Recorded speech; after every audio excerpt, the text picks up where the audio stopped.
Lowe's is my new go-to destination where I can explore the latest innovative Craftsman products, including their new V20 Power Tool battery platform. The Craftsman's V20 cordless power tool lineup features a high-capacity lithium battery that's part of the Craftsman's interchangeable battery system. It works with all the tools in their V20 lineup, giving you the runtime you need and the power you deserve. For the latest Craftsman's products, visit Lowes.com/footballers. Lowe's is the new home of Craftsman. Hey, it's Cortland Sutton, wide receiver for the Denver Broncos, and you're listening to the Fantasy Footballers.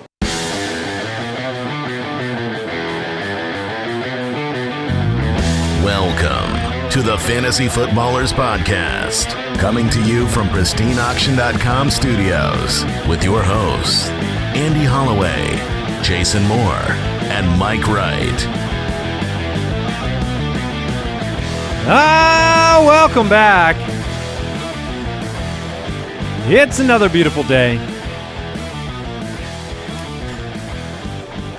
Thursday, January 17th.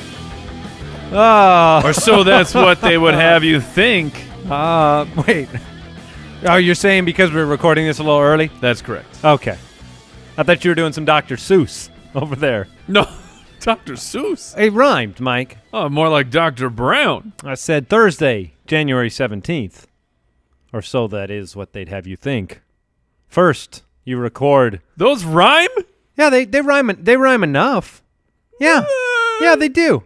Not for Dr. Seuss. Brooks, can I get a ruling? For hip-hop. Yes. Can I get a ruling? Yes. It rhymes. If it it rhymes was a enough. song, if it was a song and I chose to like really mispronounce one of those, but for, Oh, you kidding me? for Dr. Seuss, you got a log and frog. It's got to be bing bam boom. I know you weren't really trying to do a Dr. Seuss, Mike. No. Welcome in, if you're still with us. We've got the second half of the Wide Receiver Truth episode on the show today. If you missed it, Tuesday's show had the top 10 finishers at the wide receiver position. We broke down their consistency, their home road performances, how they played against top 16 defenses, how often they busted, some interesting stats on each and every one so you could get to the bottom of the top. You see what I'm saying? Oh, from the top to the bottom. But today we've got wide receivers 11 through as many as we need. I'm hoping we get to 72.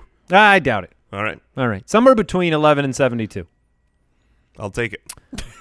Check us out on YouTube, youtube.com/thefantasyfootballers, largest fantasy football channel over there. You can watch the show. You can see Mike humbly grinning. Hey! You can see Jason.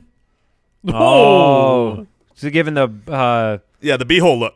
the Adam Gase press conference. You got to take the glasses off for that. Got to give that. Oh! You have to act like you need to go. Yeah. You need to go to the or bathroom. that, whoops. No, that's definitely the face. just did. Yeah, that's the gambled lost face. If you don't know what we're talking about, I'm sure we could tweet out a picture. I of already his- did. Oh, I tweeted great. out a picture. 2 days ago. That's true. We are recording a couple days early on this one with some schedule changes. We're going to be out of town at FSTA. We're going to be at the iHeartRadio Podcast Awards. And so we're recording this a couple days early. So if there's some big-time news between now and Thursday, which is we're recording this late Monday, that's why we didn't talk about it yet. Yep. Quick question of the day, though. Who was your favorite player to watch in 2018? And you cannot answer Patrick Pat Mahomes. Mahomes. Oh. Dang it. I'm sorry. I like those no-look passes. I know. But who's your favorite outside of Patrick Mahomes? And I'm going to go grab Tyreek Hill right now because it's Tyreek Hill. Yeah, he's up there. He's my But my favorite player to watch. I didn't want to be just cheap and go with all Kansas City cheap. Well, Right. I don't know if that's cheap. Felt like if you can't go Pat Mahomes, that's Yeah. half of the Tyreek Hill play. I'm going Travis Kelce. Are you saying that I'm chiefing? Oh, yes. Yes, you are, but Look, you Tyreek totally is- redeemed yourself there. Tyreek is too fast. He's too good. And every one of his big-time plays, they're just the replays on Tyreek Hill are where it's at. You can't catch it in real time. But there's nobody faster. I'm going to go with a guy we should get to him in today's list. Maybe. I don't know if we'll make it to 72 or not. But his routes are oh so smooth, and the man is just a giant beast of a wide receiver. Oh, Kenny Golladay is spectacular. Watching him go up, just give someone the body. Oh. High pointing that ball so smooth. I thought for sure you were going to say Baker Mayfield. Yeah, that would have been a better answer. I'm going to go with Baker Mayfield. All right, Jason, you got a pick? To be fair, I really like watching Kenny play at the wide receiver position, but no other player got me as hyped during the 2018 season as Baker Mayfield. If you check our group chat when Baker had his breakout A lot game, of capital letters. Yeah, I mean, definitely this is a little too recency bias, but it was Damian Williams. Oh, he's going to say C.J. Anderson. The enjoyment I have received from watching C.J. Anderson It's unbelievable. destroy has brought great smiles. But I actually think I'm going to go with he hasn't played. So this is kind of like the best smiles. the end of the season versus the beginning of the season. You put them together, I had a full season. But I really did love watching Kerryon Johnson when he was out there, the teammate of Kenny G. So you're going toots.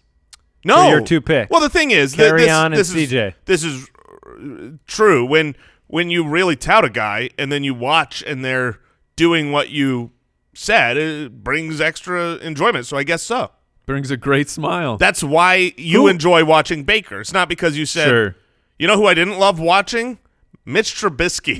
Mitchell Trubisky, who I that was gonna be lambasted right before his 6-touchdown breakout. I did not enjoy that performance. I was going to ask the inverse of the question. Who was your least favorite to watch in 2018? That could have a wide myriad of answers. But is there somebody that sticks out to you as like? I mean, is it somebody that you made? Is Jermaine Kearse? Do I have to pick him? No. Yeah, you didn't have. You didn't people get only to watched watch. him play twice. So who was your? I would say Jay Ajayi was my least favorite player to watch Interesting. because That was short-lived. Short-lived, no consistency, nothing that you hoped would happen really. I mean, unpredictable. If you had any of the wide receivers in Philly, it wasn't fun. Any of the running backs. It was not fun because they're never out there. Yeah, I was going to say you could throw all of them. Corey Josh Clement. Adams. It was not fun watching them. I'm going to go David Johnson because the amount of times I had to watch him just get the ball and go right up into the butt of the center for a yard. The Mike McCoy. I was so frustrated. I couldn't even watch the Get in there games. deep, David. I could not watch those games anymore. So Open up. David Johnson was terrible to watch. You did not want that Johnson up there. No. Think of the kids. We have to restart the show. That man has a family, Mike, Jason. do you have somebody that sticks out for Yeah, you? Gronk. He's freaking burnt. He is absolutely toasted. Gronkowski. Dude, the playoff game last week. It's 35-7, and his first reception comes after halftime. I was so happy to watch his usage in the playoff game because I'm telling you, I am firmly entrenched in if Gronk does come back next year, which I think there's a good chance he doesn't, I will not draft Gronk because he's going to end. He'll still be a 4th, 5th round guy, just like Jimmy Graham was this year. Is he reminding you of Jimmy Graham and now? Jimmy Graham, when I watch him, I'm like, ugh, I'm not drafting that guy. So Yeah, you got me this year, Gronk. I really enjoyed Roto World's blurb on Gronk from this last game where they said the corpse of Rob Gronkowski Yeah, that did not do sense. much. All right, like I said, no news on the show today. We're going to get right into the wide receiver truth, but we do want to remind you, check out Sleeper. If you're looking for a new platform, or right now, Dynasty Leagues. You're going to form a brand new Dynasty League, check out the Sleeper app. Let's go ahead and jump on it. You want answers? I think I'm entitled. You want answers? I want the truth! You can't handle the truth! Like I said, the top 10 on the Tuesday show. We're going to jump into the number 11 through however many we get to, up to 72. Stefon Diggs. Stefon Diggs was the number 11 finisher. He had a consistency rank of 14. And, Mike, why don't you refresh our listeners on what we're talking about with consistency? Certainly. So the consistency, we have 3 tiers. We have a great game, which is more than 22 points. And that, on average, would give you a top 5 performance on the week. A good game meant they scored more than 10 points, and that puts you in the top 24. So a starting wide receiver. And if you have fewer than 7 points, generally you're on the outside of the top 50, a.k.a. you have busted and you have hurt someone's fantasy season or fantasy week. Stefon Diggs had 20% of his games classified as great, so in that threshold of 22 points or above. 60% of them as good, so you're 80. I guess not 80% because greats are in good. And then 20% of games were bust games. So it was an up and down season for Stefon Diggs. He started the year much like last season, where the world was kind of on fire. He looked like he was going to give you everything you expected. He finished the year with 102 for 10, 21, and 9 on 149 targets. He's had a nose for the end zone. 4 of his touchdowns came from inside the 5-yard line. So how do we really feel about Stefon Diggs and what we saw this year? I mean, 20% of the time busting, it's not a good number. He's not one of those high, upper tier.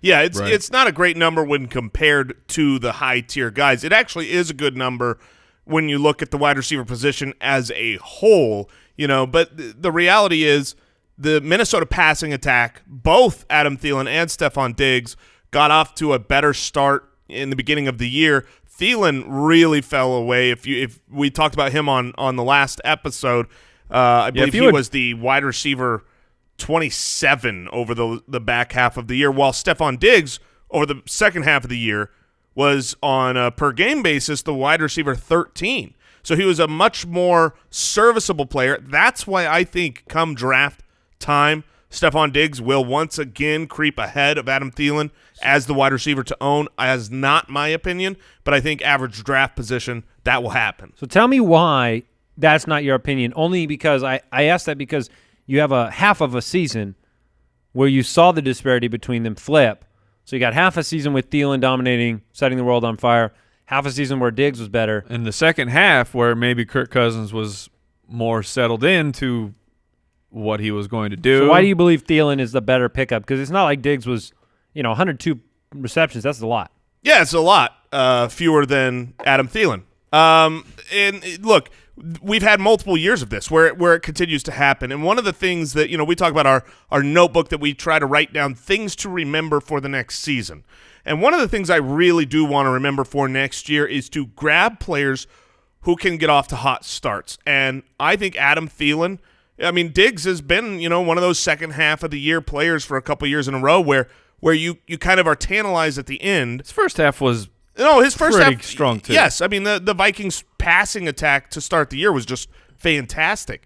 But I think we've got enough history where Adam Thielen is the one on that team. He's going to be the more targeted guy. If you're in a PPR, half PPR league, Thielen is the number one. It's not Diggs. I stand by that. I think it'll happen next year as well, and I would much rather have him.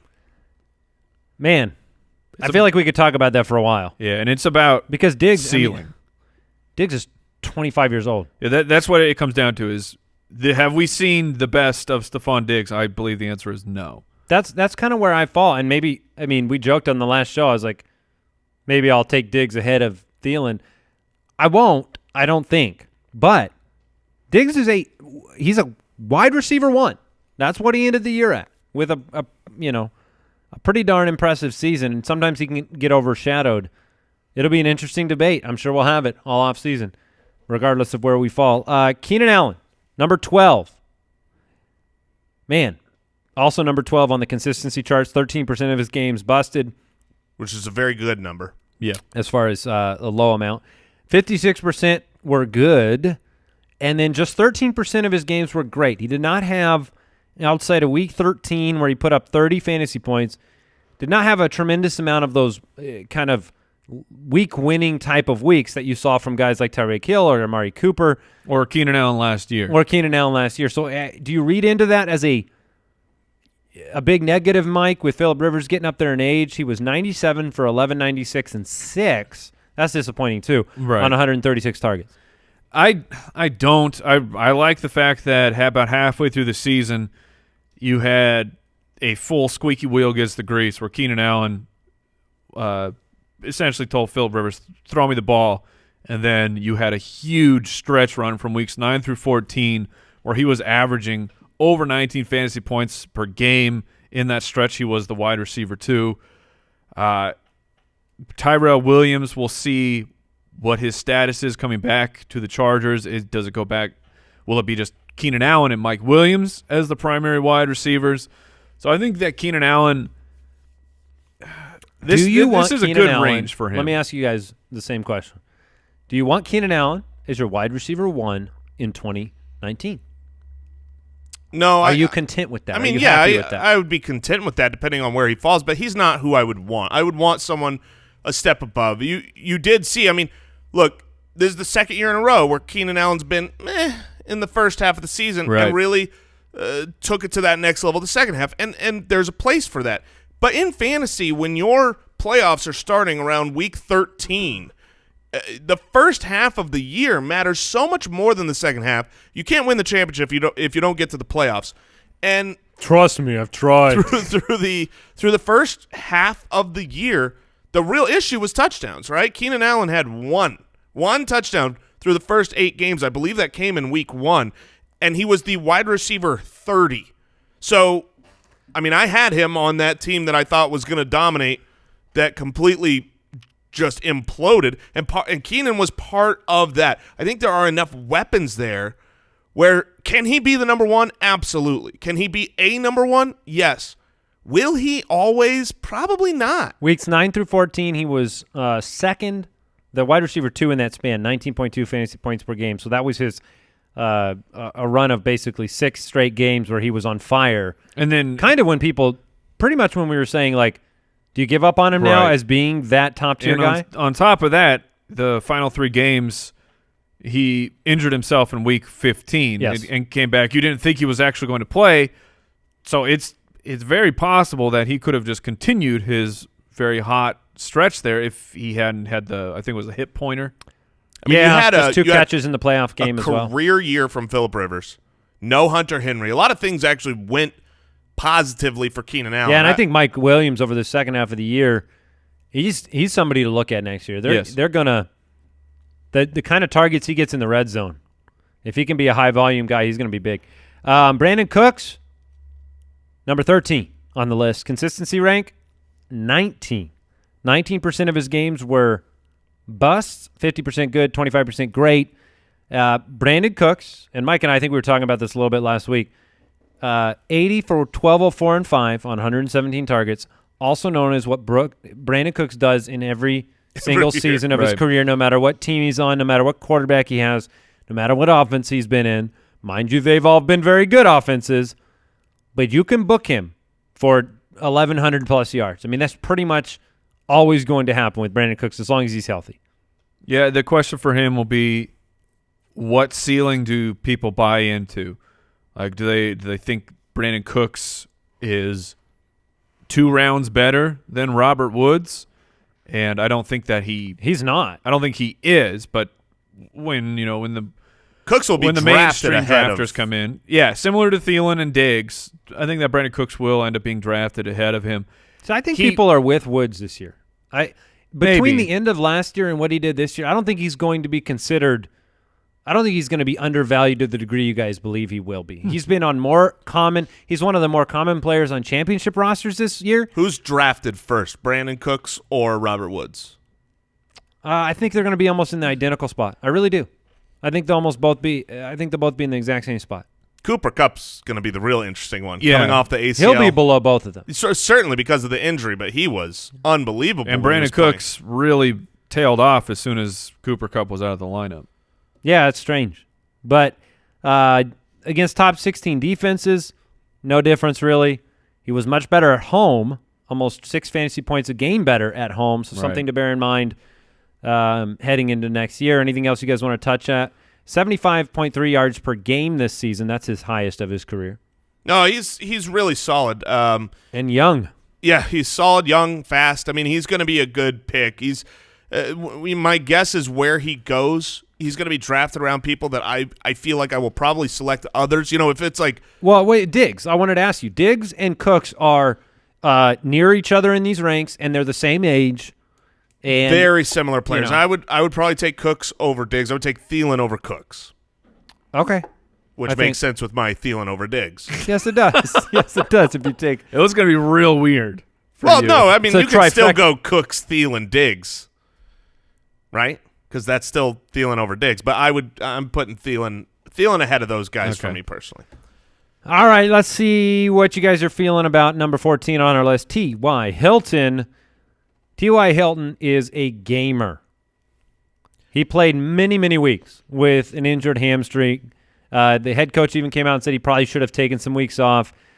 This past year, highest catch rate, highest yards per game of his career, was banged up, but still put up 76 for 1270 and 6 on 120 targets. If you saw the catch in the playoff game, the playoff loss, it shows you the kind of special talent that T.Y. is, the touchdown catch. But, he's a player I think will be undervalued. He's got a consistency ranking of 10 compared to his 14 finish. He finished at 14, but the consistent rank at number 10. He's great. It was he missed a few games, so that's what took him out of finishing a bit higher. I mean, if he plays all 16 games, I think he's easily in the top 12 because he was just a couple points behind. He only busted one Cooks time. And Keenan Allen. He had a stretch that really ruined how people think of T.Y. Hilton this season, where week 3, disappointing game, then he had a good game, then he had to miss a couple games, and comes back in week 8 with a 3.9 fantasy point production. If you look at through the first 6 weeks, T.Y. Hilton was the wide receiver 45 because of those games missed through 8 weeks. Right. Half the season is done, and he's the wide receiver 37. You know what I mean? Halfway through the year, T.Y. Hilton was not a big deal. He comes back, plays through the injuries, and the second half of the year was the wide receiver 10 over that stretch, finishing as the wide receiver 10. He is a gamer. He's going to be great. The problem is I do think even though he's got Andrew Luck, he's got the ability, his ceiling, he's one of those guys to me that I don't think he's got the ceiling to finish in the top 5. I think I would take Hilton over Cooks, so take Hilton over Diggs. I would take him over Thielen. And I would as well. And I'm high on that. Thielen, That's obviously. right. That'll be close for me. But something from T.Y. Hilton's career because it's he's played a number of seasons and he's just not going to be a touchdown guy. Yeah, the fact that Andrew Luck is there, that's what I want. I want my wide receiver 1 connected to high-powered offenses and Andrew Luck, who should see get if they some re-sign accolades. Dontrell Inman. That dude can play.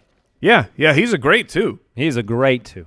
But Hilton's going to be undervalued. I'm with you, Andy.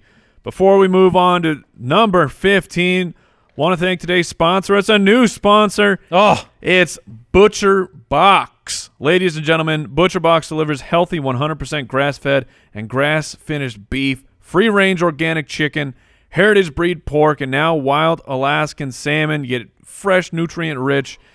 Look, Butcher Box, I supported this company before they were even a sponsor on this show and loved the service. So when they came on board with the footballers, I was ecstatic because Captain Keto over there. I like the meat.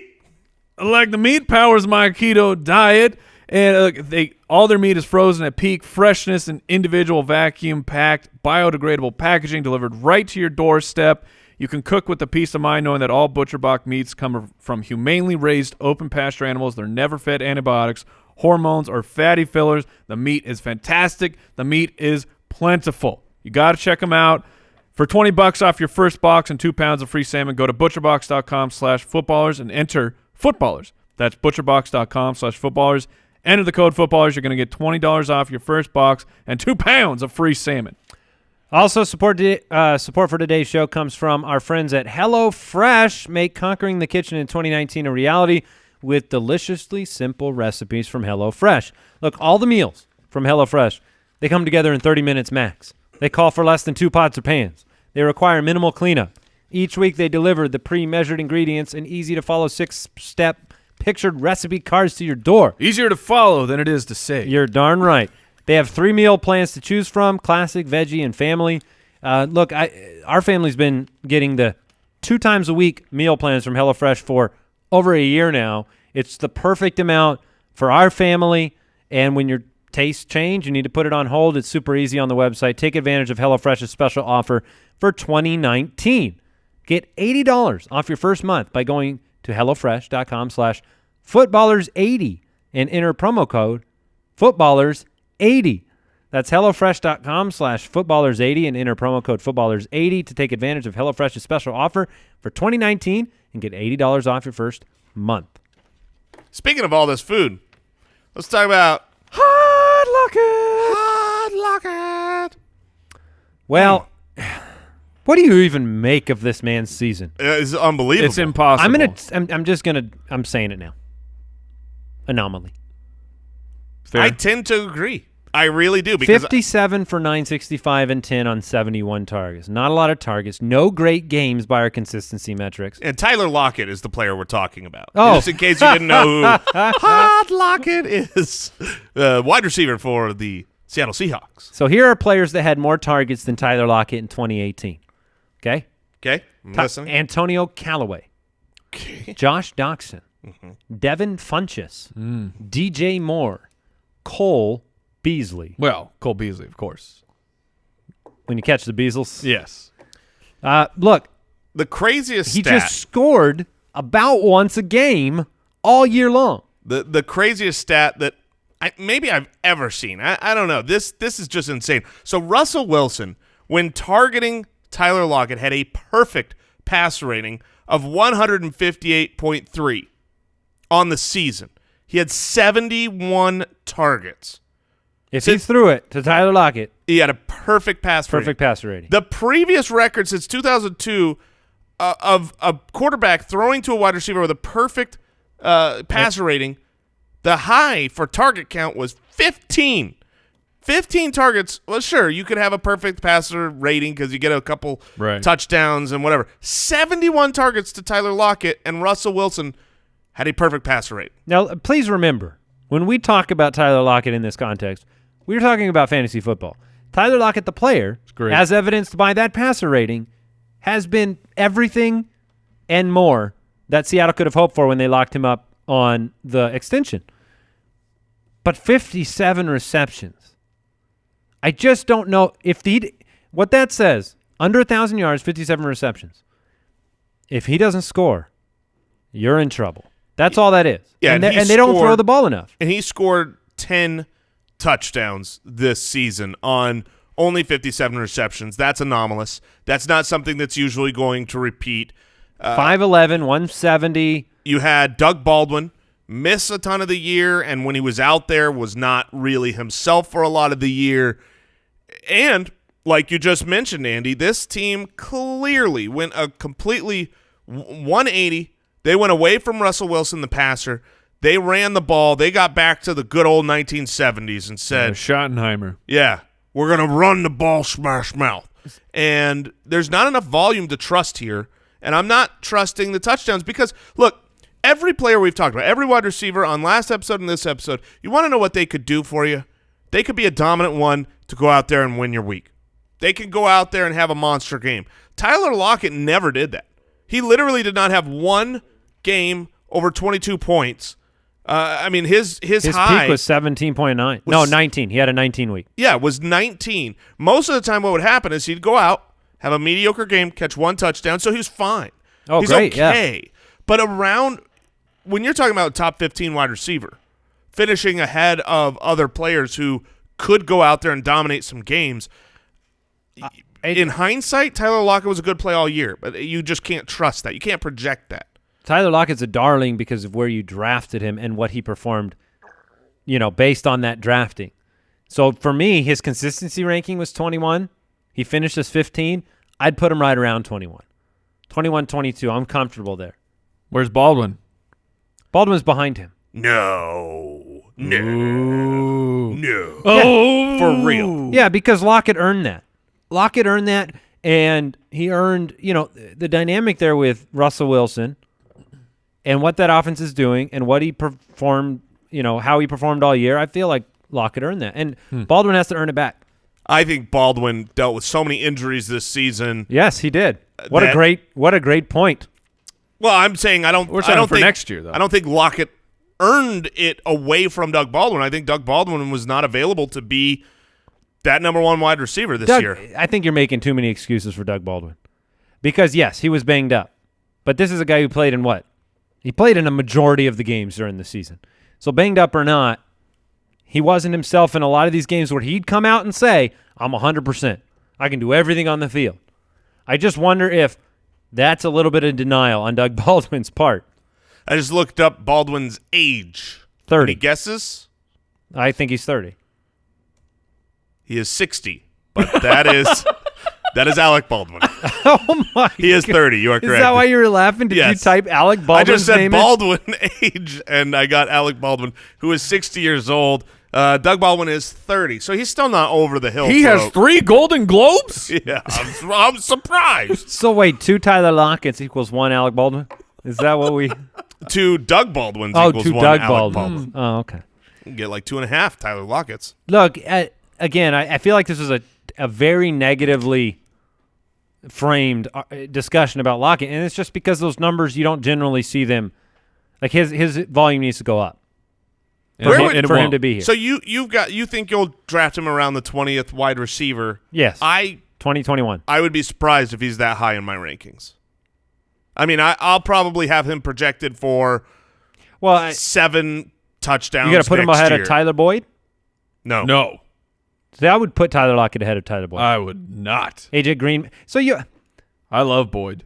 Well, I like Boyd too, but he missed AJ Green for a part of the season. But the Are you difference talking about is, weeks 1 through 8 when Tyler Boyd was a top 12 wide receiver? That's what I was going to bring up. I Is know. that when AJ was there, Tyler Boyd was better. dominating, and I think their offense is going to get better with the coaching changes. But we're getting ahead of ourselves. For Tyler Yeah, we'll Boyd. talk about Boyd in a minute, but let's talk about Odell Beckham Jr., who gets to be discussed here at number 16 due to the injury and the missed games from weeks 14 on. His consistency ranking when he played was 6th. He had 0 bust games. So if he played, he did everything you wanted, pretty much, especially on an offense that was, not good for the majority of the season. It was the Odell Beckham Jr. and Saquon show, regardless of how many points they scored as a team, the Giants. When Beckham was out there, 77 for 1052 and 6 on 124 targets, and that's despite missing 4 games? Mm-hmm. He threw a couple of touchdown passes to inflate those stats. He Of course. 67% of his games were good, and 25% were great.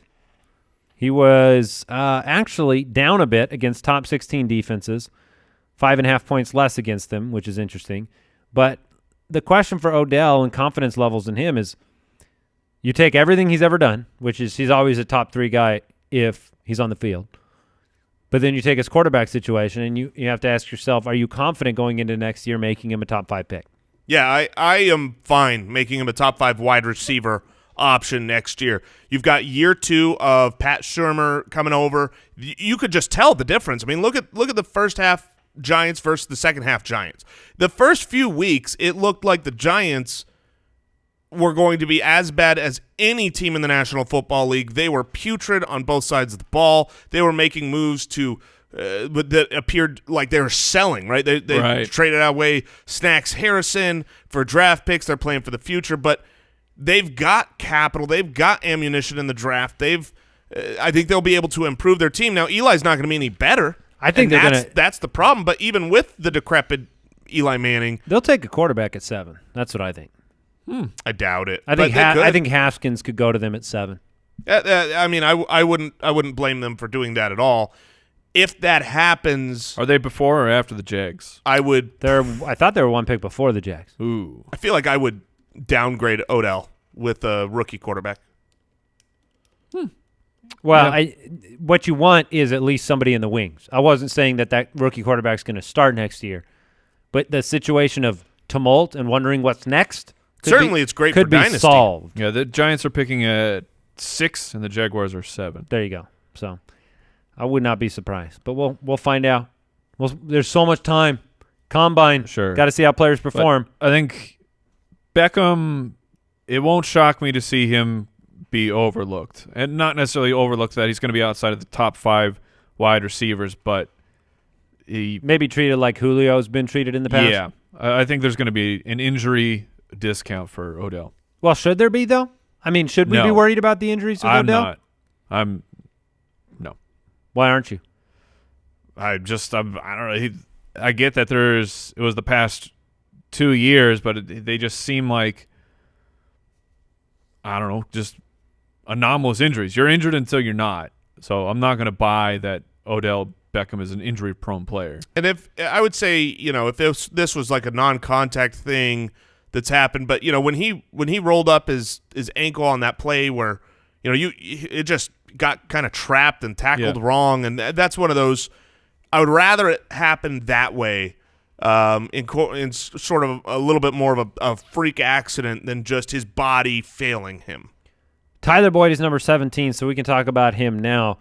A surprise season for Tyler Boyd, fantasy-wise? Yes, the breakout was very, very large. I mean, to finish at the wide receiver 17 for a guy that was given he was undrafted. Little optimism for the season. John Ross was supposed to be the 2 coming into the season. Tyler Boyd was not on hardly anybody's radar. Did you love him or hate him coming out? I loved him coming out. That was the one where Matt Harmon and I disagreed on. I thought coming out of college, Tyler Boyd was an amazing wide receiver. Harmon did not, and so I say vindicated Harmon. Well, you took that play at the end of the year last year where they eliminated Baltimore and jettisoned himself into a different tier of fantasy wide receiver. Now, he did bust 29% of the time. That's a pretty high number, but we're moving towards that number at this point with where guys finished. Weeks 1 through 8, he was the wide receiver 12. Weeks 10 through 15, he was wide receiver 20. I would put him at that, consistency rank 22. Sure, I'll put him a spot behind Tyler Lockett. I'll put him at 22 with Lockett at 21. All right. Better at home, plus 4.72 points at home. And look, 21% of his games were great games. So he would win you a week, and it surprised the heck out of fantasy owners in week 3 and 6 because you probably didn't expect Tyler Boyd to do that for your team. Yeah, that's the difference here for Tyler Boyd. Yeah, the 29% bust percentage, that's high, but we are in the range of guys where that's going to just keep getting higher and higher. But the range that will not continue going up is a percentage of great games at 21%. So the fact that Boyd has that ability, and you don't have to draft him to be a great player. You just have to draft him to be an auxiliary piece to your team. Yeah, and he was the new Eric Decker.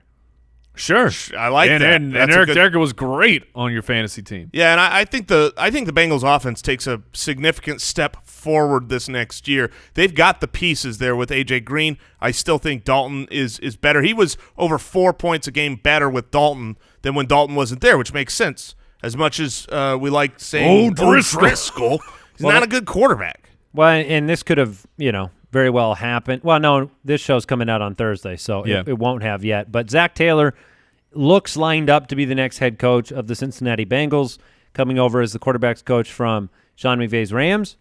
And so, offensive-minded coach. We'll see what happens. He's another one of the sunglass-wearing Cliff Kingsbury style. That's fine because Bengals have been dealing with some kind of archaic stuff there for a while. Blue blockers. Very curmudgeon-y. Yeah. Yes. So, Boyd will be another interesting case next year to see how does A.J. Green come back? What other weapons do they get in the draft? Do they give up on, turning John Ross into one of their main targets? Yes. What do they have at the tight end position next year? So, what do they do with their offensive line? Yeah. That's the biggest thing for me. All right, let's talk about Amari. Oh, let's hang. Amari this one's Cooper. Gross. Well, what's gross is that he's wide receiver 18 and his consistency rank is 37. Well, part of that is because sounds about right of how bad he was when he was a Raider. I mean, when he was a Raider, he had one and a half good games. No, he had 2 good games. Okay, 2. Well, I'm looking at it. He did the same thing.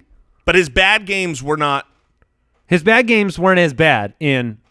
I'm saying his bad games with Amari Cooper are disappearing acts. They're completely gone. 0 points, 1.5, 2 points, 2 points. Yes, in Oakland. Yes. But less so in Dallas. Right. I'm saying that his consistency rating is because of what happened. 4 points in week 16, 3.6 in week 17. So much better than those 2-point But games. the frequency of those bad games were nowhere near what they have been for the last year and a half in Oakland. Yeah, I think he's in a much, much better situation with Dak. But where do you what do you do with Cooper next year? He had arguably, like 5 bad games and 4 good games with Dallas? I mean, this is the problem. 53% bust rate. I mean, that's horrific. And I know he made the transition, and he's a good enough player to where this shouldn't be happening. Yes. This is like we need to file reports because this shouldn't be the case anymore. And I agree he should be stabilized. But even in Dallas, 5 points, 6, 4, 3. I mean, he ended the year without a game over 6.3 points. Yeah, you can't take week 17 where he scored 3.6 points, but they basically benched. Yes, I can.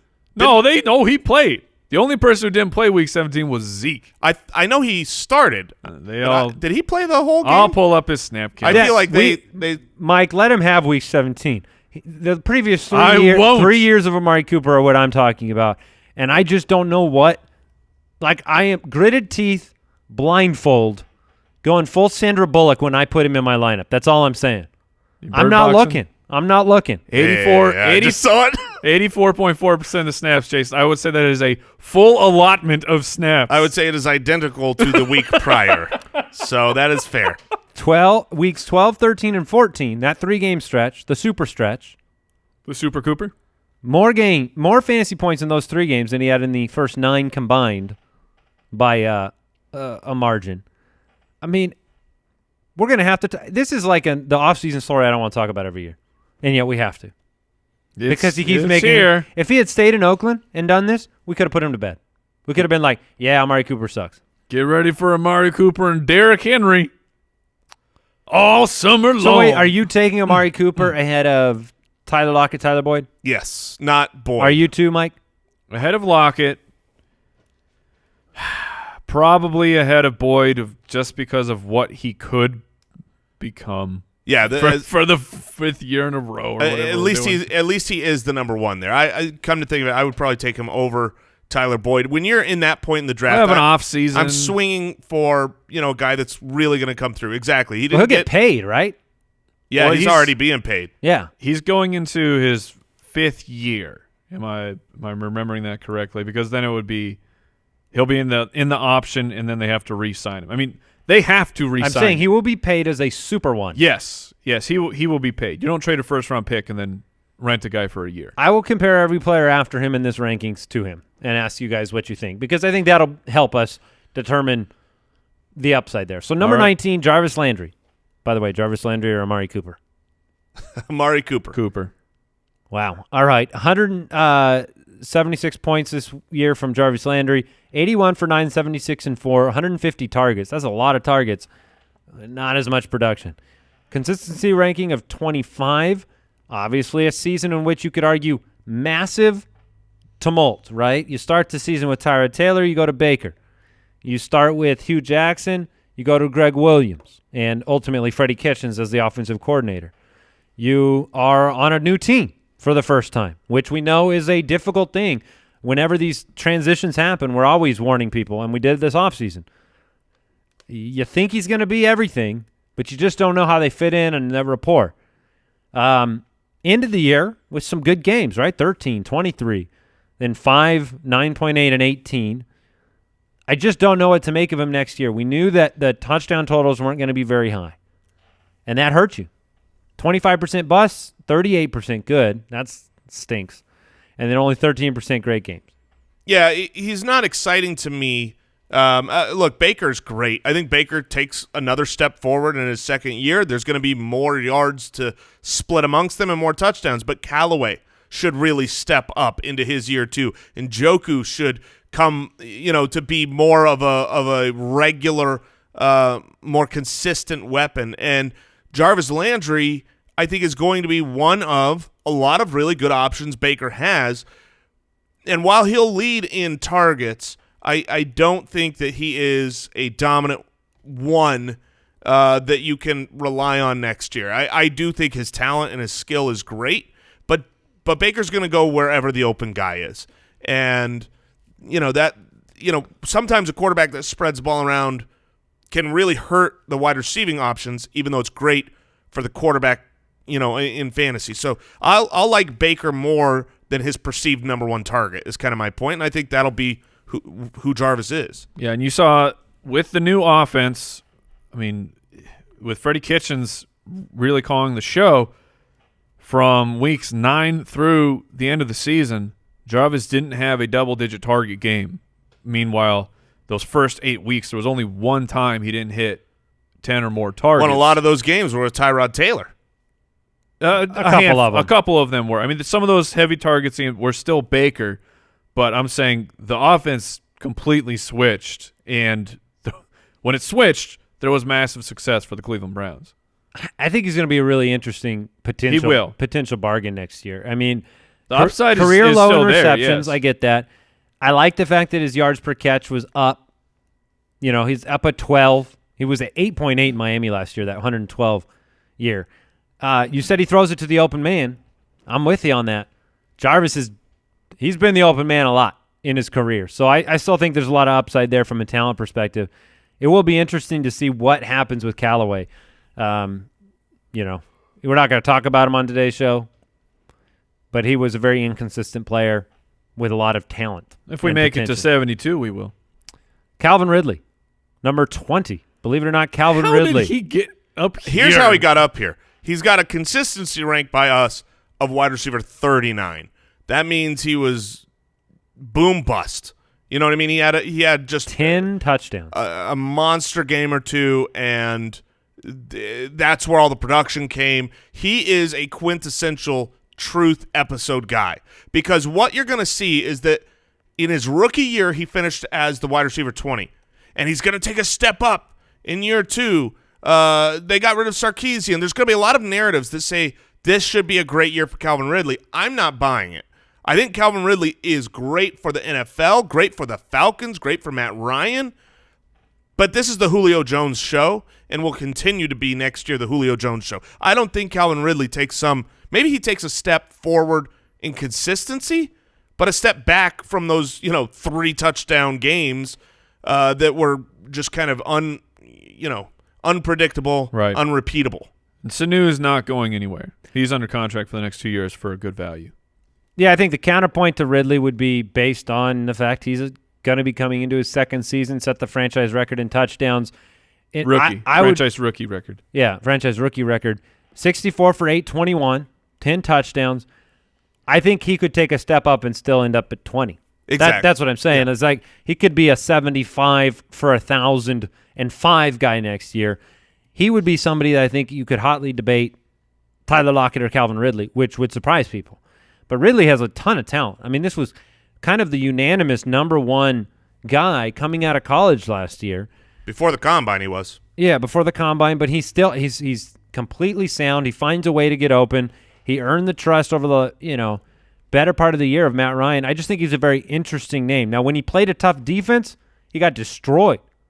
That comes with maturity too. Top 16 defenses, he was a minus 11 points per game.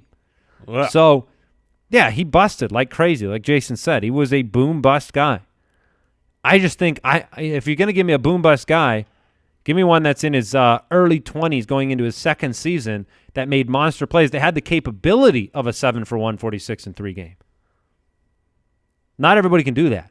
Yeah, not Lockett didn't do it. Lockett never even had a 2-touchdown game. Right. I think Matt Ryan, the Falcons, they're a good offense to have pieces of, but yeah, Calvin Ridley will be difficult to – it's going to be hard for him to be consistent as that number 2 with Sanu there. It's not – like you said, Mike, the contract's great for Sanu. Is that more of it? Because we've talked about a lot of guys like – Tyler Boyd's not the one. Tyler Lockett's, in your case, not the one. Tyler Boyd and Calvin Diggs Ridley isn't the one. Are the 2 names that I was thinking of. Like, okay, you want to discuss these guys. They're both the number 2.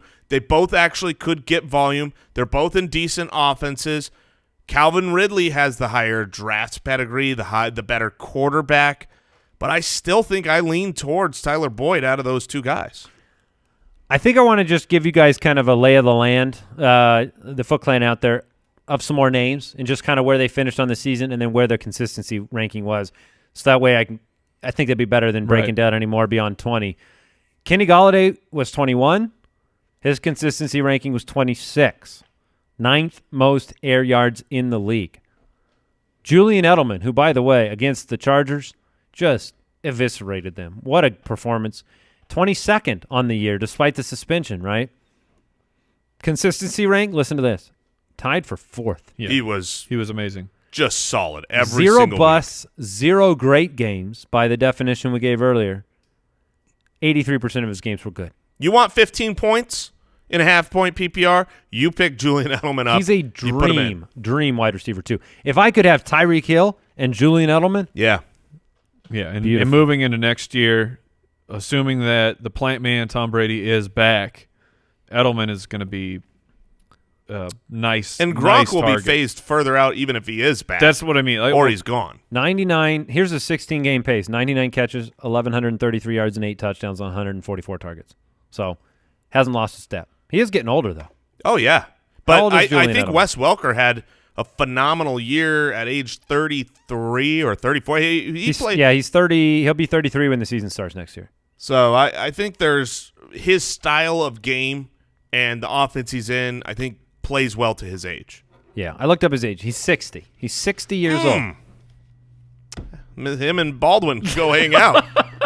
Emmanuel Sanders, don't forget about him. He actually was the 23rd at the end of the year. He's going to be so tough coming off that Achilles. Yeah. That was the name when you guys last week, I was listening to one of your quick question trivia, and who was it? And it was Julian Edelman. I was screaming from question 1, it's got to be Emmanuel Sanders. Everything went Emmanuel Sanders, and then it was Julian. Mike Williams. Mike Williams was the 24th ranked fantasy wideout. Consistency rank of 38. Throw that out.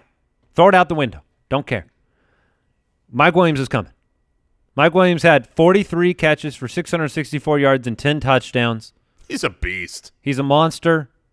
I think he's coming. I think he's got top 15 potential. I think he's got a chance to. I'm not projecting it because Keenan Allen's too dang good, but he's got a chance to outperform Keenan Allen next year fantasy points per game. Yeah, the problem for Mike Williams is Keenan Allen and Melvin Gordon. Thinking back to Calvin Ridley and his 10 touchdowns, how much of that do you put on the fact that their running game was atrocious? Was rough with no Devonta Freeman. Yeah, their rushing touchdowns were basically none. You could be 100% dead on about that, but we might not know what that rushing game even looks like next year because Freeman hasn't held up with Tevin Coleman. They won't have Tevin Coleman. I don't know if they'll have a running game like they've ever had before. You know, those are windows that close. Yes, they do. You could be right, though. That could be part of the reason. Chris Godwin was 25 with a consistency rank of 33. Alshon Jeffery was 26th with a consistency rank of 28. His season was so strange. It was. How about you came back immediately from the injury and came out with huge games. 20 points for his first game back. 2 weeks later, 23.4, which is a great game. Then disappeared, and then he reappeared at the end of the season. Not as strange as Corey Davis. Corey Davis was the 28th ranked with a consistency rank of 45. He killed you if you had him. Yes. Yeah. He had so many 65 for games. 891, but 4 touchdowns on 112 targets. He did it all in 2 games. Yeah. AJ, don't forget about AJ Green because he was the 40th ranked wideout on the year, so he won't show up near the top, but he had a consistency rank of 7. Because we don't count those injured games in the consistency rankings, and they only had 11% bust rate. Don't forget about him next year. Don't forget about Cooper Kupp, our consistency rank of the number 15 wide receiver, missed the game, so you might forget about how dominant he was during that stretch. All right. Anybody else that you guys want to bring up? Any other? Who was wide receiver 72? That's what matters here. Jermaine because I said we would. Jermaine Kearse Kearse is probably the answer. That's true. Pristine deal of the day. All right, the pristine deal of the day. PristineAuction.com. Yesterday, an Emmanuel Sanders signed Broncos Super Bowl logo football. Mind you, everything is JSA witnessed, authentic. $79 over at pristineauction.com. You get great deals out there every single day. Every single day. That'll do it for us on today's episode of the Fantasy Footballers Podcast. We appreciate you subscribing. Leave us a review on Apple Podcasts. And it was Traquan Smith. Oh, it's Traquan? We Number got 72? Nice. See you next week. Goodbye. Thank you for listening to another episode of the Fantasy Footballers Podcast. Join our fantasy football community on jointhefoot.com and follow us on Twitter @TheFFBallers.